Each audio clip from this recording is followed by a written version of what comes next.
Mensajes de salvación espiritual, para escuchar. Título de este mensaje: Siguiendo la trayectoria de Abraham, en la Biblia. Vídeo número 167. Siguiendo la trayectoria de Abraham, es una serie de vídeos, en la cual se detalla lo que la Biblia enseña acerca del patriarca Abraham, desde el capítulo 11 de Génesis, hasta el capítulo 25. Y a partir de Génesis 12:1, hemos estado analizando versículo por versículo. En este vídeo de hoy, vamos a estar meditando acerca de Génesis 24:27 de la Biblia, y también acerca de Génesis 24:28, comenzando con Génesis 24:27. Génesis 24:27 dice: diciendo, bendito sea el Todopoderoso, Dios de mi Señor Abraham, pues, ha mostrado una vez más su bondad y fidelidad para con mi patrón, y me ha conducido a la casa del hermano de mi amo. Génesis 24:27, Biblia de Latinoamérica. Los detalles de Génesis 24:27. Esta es la segunda oración de Eliezer registrada en la Biblia. Según tradiciones judías, Rebeca era muy hermosa, y muchos varones la habían pretendido. Pero ella había rechazado a todos, pues no podía soportar sus costumbres e idolatrías. Muchas veces, ella misma se había dicho en su corazón: ojalá pudiera marcharme lejos de esta ciudad para no volver a ver tantas falsedades. Pero, a pesar de eso, todos la admiraban, y decían de ella: esta es una rosa entre las espinas. Cuando Rebeca llegó al pozo, Eliezer vio una señal de que el ángel del Señor estaba guiando sus pasos. Eliezer se quedó cerca del pozo, en silencio, contemplando a Rebeca. Mientras Eliezer, extasiado, la contemplaba, llegó un niño con un pie que le sangraba, porque se había golpeado contra una piedra. Rebeca, solícita, fue a su encuentro, le lavó la herida, se la vendó con el paño que ella llevaba en la cabeza, y lo mandó a su hogar. Igualmente, atendió a un anciano que llegó a la fuente fatigado. Rebeca, con exquisita solicitud, le dio de beber de su cántaro. El anciano le dio las gracias y la bendijo. Todo esto es según las tradiciones judías. Pues, en la Biblia, esto no está escrito. Eliezer, que observaba con atención, sin intervenir, aún, para conocer si el Señor le mostraba su benevolencia para con su amo. Ante las pruebas de bondad que contempló en Rebeca, en esos momentos no dudó de que ella era la escogida. Entonces, Eliezer se inclinó al Señor, en oración, y exclamó, diciendo: bendito sea el Todopoderoso, Dios de mi Señor Abraham, pues, ha mostrado una vez más su bondad y fidelidad para con mi patrón, y me ha conducido a la casa del hermano de mi amo. Veremos que el siervo presentó a Rebeca, a Isaac, como una virgen pura. El apóstol Pablo expresó su deseo de presentar los cristianos a Jesucristo como una virgen pura. Pues, en 2 de Corintios 11:1-3 leemos: ojalá me soportaran ustedes un poco de locura. Como quiera que sea, sopórtenme. Porque el celo que siento por ustedes es un celo que viene de Dios. Yo los he comprometido en casamiento con un solo esposo, Cristo, y quiero presentarlos ante Él, puros como una virgen. Pero temo que, así como la serpiente engañó con su astucia a Eva, también ustedes se dejen engañar, y que sus pensamientos se aparten de la actitud sincera y pura hacia Cristo. El deseo de cada ministro honesto de Jesucristo, asignado por Dios, es la lealtad exclusiva a Jesucristo por la asamblea, a quien Él ministra. La esposa de Cristo es tipificada en Rebeca. El largo viaje desde el lugar donde ella aceptó el mensaje dado a ella por el criado, hasta el lugar donde pudo ver a Isaac por primera vez, y llegar a ser su esposa, simboliza el viaje del cristiano desde el tiempo en que él acepta el Evangelio glorioso de Cristo, hasta que él concluye su carrera. Mientras esperamos el regreso del Señor, testifiquemos a todos los que oigan las palabras de la profecía, según la Biblia. La enseñanza de la palabra de Dios en la Biblia produce fe. Pero algo que una familia sana debe aprender es a vivir una vida de dependencia de la provisión de Dios. Esto es algo que los padres deben enseñar a sus hijos desde que nacen, especialmente con el ejemplo. Viviendo, confiando en Dios, depender de Él, para cada cosa, en la vida, y encomendando a Dios nuestras decisiones. Cuando hablamos de fe, viene a nuestra mente la persona de Abraham. Pues, Abraham, por su fe, se convirtió en bendición para todas las naciones de la tierra, según Génesis 26:4. Nosotros los creyentes en Cristo, enfrentamos una prueba de fe. Sabemos que Dios quiere producir descendencia espiritual a través de nosotros, evangelizando, pero podría suceder que seamos estériles espiritualmente. Pues muchísimas veces, después de años de conocer al Señor como Salvador, y de tratar de testificar de Cristo, muchísimas personas concluyen diciendo, soy estéril. No puedo tener hijos espirituales. Puede que eso descorazone al creyente, y luego tenga tan poca fe que ni siquiera testifique a otras personas. Hablar de Cristo es a la larga un asunto de fe. El mismo Dios que prometió que Abraham tendría un hijo, nos ha dicho que proclamemos el Evangelio, en Mateo 28, 19-20, y en Hechos 1:8. Al hacer esto, podemos confiarle los resultados. Tenemos que hablar a personas de la necesidad de salvar el alma personal. Una deficiencia muy desastrosa es que la gente no estudia la Biblia, y pocas personas la leen, y por eso les es fácil a los demonios de Satanás engañar a la gente, como al principio engañaron a Adán y a Eva para que estos decidieran comer de la fruta que Dios les prohibió que comieran. Como resultado de esta carencia de conocer la palabra de Dios, el mismo Jesucristo declara, en Mateo 7:14, que pocas almas logran entrar a la vida eterna con Dios, porque los demonios de Satanás pescan a las gentes para que sus almas sean propiedades de Satanás. Antes de Abraham trasladarse al territorio de Gerar, ver Génesis 21, se cree que él sufrió una transformación física. Pues el Señor había rejuvenecido a Abraham junto con Sara su esposa, con el propósito de que tuvieran la capacidad de tener el hijo que Dios les había prometido. Ver Génesis 17:21. Así que Abraham, siendo de 99 años, era para que ya tuviera la incapacidad de tener un hijo. Sin embargo, Abraham físicamente no se distinguía de una persona que está en los 30 años. Y como Isaac era la imagen de su padre, frecuentemente eran confundidos. Por eso, el mismo Abraham pidió al Señor que concediera en su vejez señales que mostraran su ancianidad. Dios escuchó la petición de Abraham, y, desde entonces, su semblanza cambió hacia la vejez. Esta es otra de las 7 maravillas que han ocurrido en el curso de la historia de Abraham. Él pues empezó a gozar el distintivo de su vejez, como si ya en vida llevara en su rostro el anuncio del mundo futuro. El Señor, escuchando el deseo de Abraham, le cubrió la cabeza de canas. Así como la corona es el honor de la cabeza del rey, las canas son el esplendor y la gloria de los ancianos, según está escrito, orgullo de los jóvenes es su fuerza, esplendor de los ancianos son sus canas. En Proverbios 20:29.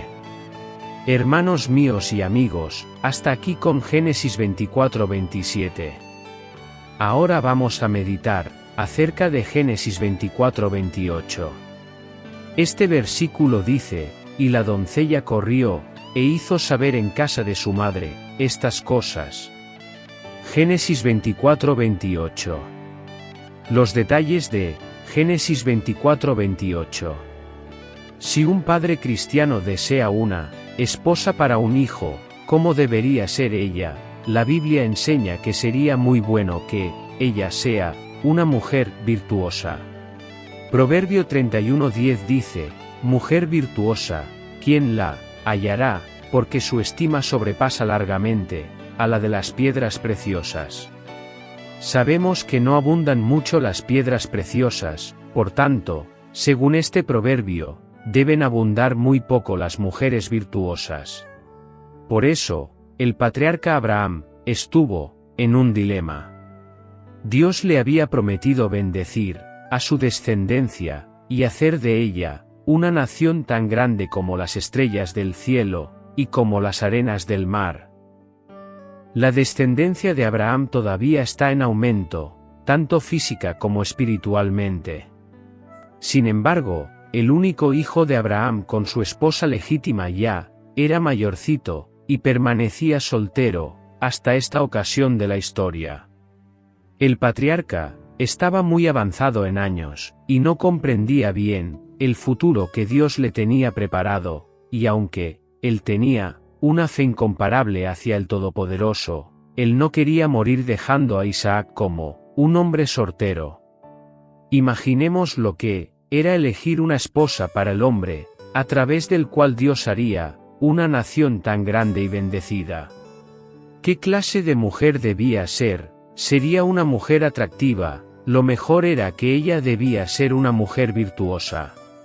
Proverbios 31:30 dice, engañosa es la gracia, y vana la hermosura. La mujer que teme a Yahvé, esa será alabada. La mujer virtuosa no se destaca por su hermosura física ni por su simpatía, sino porque tiene un corazón temeroso de Dios. Eso no significa que la mujer debe tenerle miedo a Dios, sino que no desprecie la sabiduría ni la enseñanza que hay en la palabra de Dios. Proverbios 1:7 dice, el principio de la sabiduría es el temor a Yahvé, e inmediatamente añade que los insensatos desprecian la sabiduría. Lo que aquí nos enseña es que los sabios se alimentan de la palabra de Dios y se dejan guiar por ella. Pero no hacen así los insensatos, los cuales desprecian la palabra, y también desprecian la enseñanza que está en ella. Y sus caminos son caminos de muerte. En el territorio donde vivía Abraham, era imposible hallar una mujer virtuosa, hasta el punto de que ella satisfaga a Dios. De ahí es que el criado de Abraham salió hacia el lugar más adecuado para obtener una esposa para Isaac. Pero a la vez, Abraham no quería que Isaac visitara la tierra de su parentela, sino que la mujer fuera a vivir con Isaac en la tierra prometida. Génesis 24:28 dice que Rebeca corrió a informar a su madre y a los demás acerca de las buenas nuevas del criado Eliezer. Y aunque la Biblia no lo dice, informar también que Eliezer pidió pasar la noche con ellos. Rebeca quería saber si sería correcto que el criado de Abraham se hospedase con ellos. Después de todo, Rebeca había tenido una experiencia emocionante, ya que el criado le regaló un pendiente de oro que pesaba medio siclo, y 2 brazaletes que pesaban 10, según Génesis 24:22. Además, el criado le mostró a ella que él la veía como una joven que merecía mucho aprecio. Algunos estudiosos de la Biblia piensan que Betuel, el padre de Rebeca, ya había muerto. Tal vez ellos se apoyan para creer esto, de que ya había muerto, porque Génesis 24:28 dice, e hizo Rebeca saber en casa de su madre estas cosas. Es que en los tiempos antiguos, el jefe de la familia hacía los arreglos y se encargaban de los asuntos de los hijos. Y el jefe de la casa normalmente era el padre. Cuando el padre moría, el título autoritario caía ya sea en la madre o en el hijo mayor de la familia. En el próximo versículo veremos que el hijo mayor parece que era el hermano de Rebeca llamado Labán. Este hombre llegó a ser, en los días cuando nació José, el hijo de Jacob, el gobernador de Padán Aram, la ciudad donde José nació. Veremos también que Labán era un personaje con autoridad en la familia de Rebeca.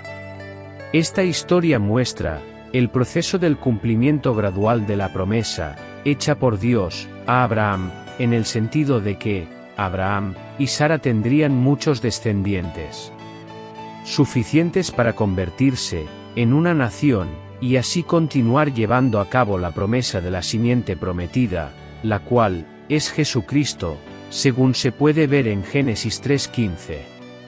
Nosotros hemos estado viendo que Rebeca es presentada como una mujer joven, de aspecto muy hermoso, industriosa, valiente, hospitalaria, y que causaba buena impresión a quienes la conocían. De modo que ella era la pareja perfecta para Isaac, el hijo de Abraham. Veremos que fue Labán quien hizo los arreglos para el matrimonio de Rebeca. El precio de la novia, o la dote, artículos preciosos, fue dado por el siervo de Abraham a Labán y a la madre de Rebeca. Es increíble cómo Dios llevó al criado exactamente donde necesitaba ir. Como dijimos, Dios es un ser maravilloso. Mientras Él estaba orquestando el mundo para que se mantenga en un equilibrio perfecto, Él también estuvo involucrado en el matrimonio de uno de sus hijos. Nuestro Creador no solo es un Dios poderoso, sino que también es un Dios personal. Él sabe todo de cada uno de nosotros, y por eso, si agradamos a Dios, nunca estamos solos ni en necesidades. Romanos 6:33, en la Biblia dice, busquen primero el reino de Dios, y lo que es justo, sin malicia, y sin engaño, y todos los demás vendrá como añadiduras. Puesto que este principio se puede aplicar a cada uno de nosotros, aquellas personas que están en búsqueda de cónyuges, deberían primero enfocarse en Dios. Él sabe lo que es mejor para cada uno de nosotros. Los que están pasando por una prueba, recuerden que Dios tiene un propósito para cada prueba. Porque Él conoce nuestras debilidades y quiere perfeccionarnos, a que seamos cristianos que nos parezcamos más y más a Jesús. El principio básico es que Dios nos ama lo suficiente para saber quiénes somos y para estar involucrado en la estructura de nuestras vidas. ¡Qué maravilloso amor es el de nuestro Dios! Nota. Estimados amigos y hermanos en la fe, esperamos que sigan escuchando y viendo estos vídeos cada vez que publiquemos uno. No dude usted en reenviar a alguien cada vídeo. Nosotros no comercializamos ni ganamos dinero con estos vídeos. Ni recibimos ni aceptamos ofrendas ni diezmos. Estamos en una guerra, la cual no es física, y por eso no se puede ver, ni sentir, ni percibir. O sea, estamos en una guerra espiritual y permanente, la cual, con la intervención de Jesucristo, se acabará cuando Cristo regrese a este mundo. Esta guerra fue iniciada por Satanás en su rebeldía contra Dios. Este ser maligno se apodera de la mayoría de las almas humanas. Por eso, en Mateo 7:14 de la Biblia, nuestro Salvador Jesús dice que pocas personas hallan el camino y la puerta que conducen al reino espiritual de Dios y de Jesucristo. Con la intención de apoderarse de todas las almas humanas fue que Satanás inició la guerra espiritual. Y la mayoría de las personas del mundo no perciben esta guerra. La mayoría de las personas no están conscientes de que la guerra espiritual existe. Si usted reenvía estos vídeos, usted contribuye a salvar almas para que no sean víctimas de Satanás. También, al usted hacer esto, usted contribuye al mandato de Cristo, en la gran comisión, de ayudar a otras personas, a que el destino final de cada una de esas personas no sea el infierno de Satanás. Recuerde que, en Mateo 7:14 de la Biblia, Cristo dice que pocas personas hallan el camino y la puerta que conducen al reino espiritual de Dios. Manténgase usted mismo en la ruta hacia el reino de Dios y ayude a otras personas a entrar al reino de Dios, así como usted desea entrar. Que Dios bendiga a usted muy ricamente.